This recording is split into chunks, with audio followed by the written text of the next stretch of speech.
Ansu, election ആയതോടുകൂടി തന്നെ ഈ ഞായറെന്നോ അല്ലെങ്കിൽ തിങ്കളെന്നോ വ്യത്യാസമില്ലാതെ എല്ലാ ദിവസവും പ്രധാനപ്പെട്ട വാർത്തകളായി വരുന്നത് ഈ തെരഞ്ഞെടുപ്പ് വാർത്തകൾ തന്നെയാണ്. നോക്കൂ, ഇന്ന് വളരെ നിർണായകമായ ദിനമാണ്. കാരണം ഇന്നലെ ഒരു സ്ഥാനാർത്ഥി പട്ടിക പ്രഖ്യാപനം ഉണ്ടായി കോൺഗ്രസിന്റെ.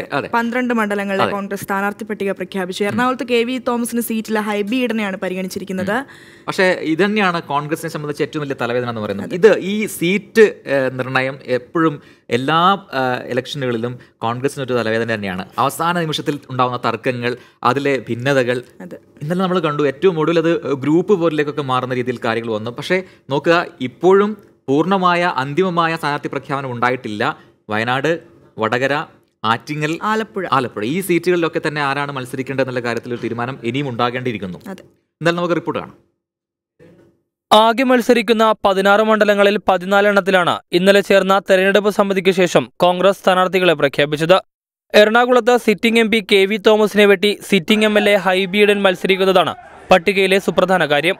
സുബ്ബയ്യറായി മത്സരിക്കുമെന്ന് കരുതിയിരുന്ന കാസർഗോഡ് രാജ്മോഹൻ ഉണ്ണിത്താനാണ് പട്ടികയിലെ അത്ഭുതം. ഇടുക്കിയിൽ ഡീൻ കുര്യാക്കോസ് വീണ്ടും മത്സരിക്കും. പത്തനംതിട്ടയിൽ ആന്റോ ആന്റണി തുടരും. ചാലക്കുടിയിൽ ബെന്നി ബെഹനാൻ, തൃശൂരിൽ TN പ്രതാപൻ, കണ്ണൂരിൽ K Sudhakaran, ആലത്തൂരിൽ Ramya Haridas, Palakkad VK Sreekandan, Kozhikode MK Raghavan, മാവേലിക്കരയിൽ കൊടിക്കുന്നിൽ സുരേഷ്, തിരുവനന്തപുരത്ത് ശശി തരൂർ എന്നിവരാണ് സ്ഥാനാർത്ഥികൾ. ആറ്റിങ്ങൽ, ആലപ്പുഴ, വയനാട്, വടകര മണ്ഡലങ്ങളിൽ തർക്കം നിലനിൽക്കുന്നത് ജാതിമത സമവാക്യങ്ങളിലാണ്. ആലപ്പുഴയിൽ ഒരു ഈഴവ സ്ഥാനാർത്ഥി വേണമെന്ന നിർദ്ദേശം ഉയർന്നതിനാൽ അടൂർ പ്രകാശ് മത്സരിക്കാൻ സാധ്യതയേറെയാണ്. ഇതോടെ ഷാനിമോൾ ഉസ്മാൻ ആറ്റിങ്ങലിലേക്ക് മാറിയേക്കും. വയനാട് സീറ്റിൽ മത്സരിക്കാൻ ശക്തമായ സമ്മർദ്ദവുമായി T സിദ്ദീഖ് രംഗത്തുണ്ട്. ഇവിടെ VV പ്രകാശ്, KP അബ്ദുൽ മജീദ് എന്നീ പേരുകൾ ഉയർന്നിട്ടുണ്ട്. വടകരയിൽ മത്സരിക്കാൻ T സിദ്ദീഖിന്റെ പേരാണ് തീരുമാനിച്ചത്. എന്നാൽ വടകരയിലേക്കില്ല എന്ന തീരുമാനത്തിൽ ഉറച്ചു നിൽക്കുകയാണ് സിദ്ദീഖ്. പകരം ആര് എന്ന ചോദ്യം ബാക്കിയാണ്.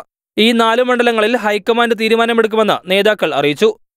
3 സീറ്റുകൾ ഒഴികെ ബാക്കി സീറ്റുകളിലെ സ്ഥാനാർത്ഥികളെ നിശ്ചയിച്ചു കഴിഞ്ഞിരിക്കുകയാണ്.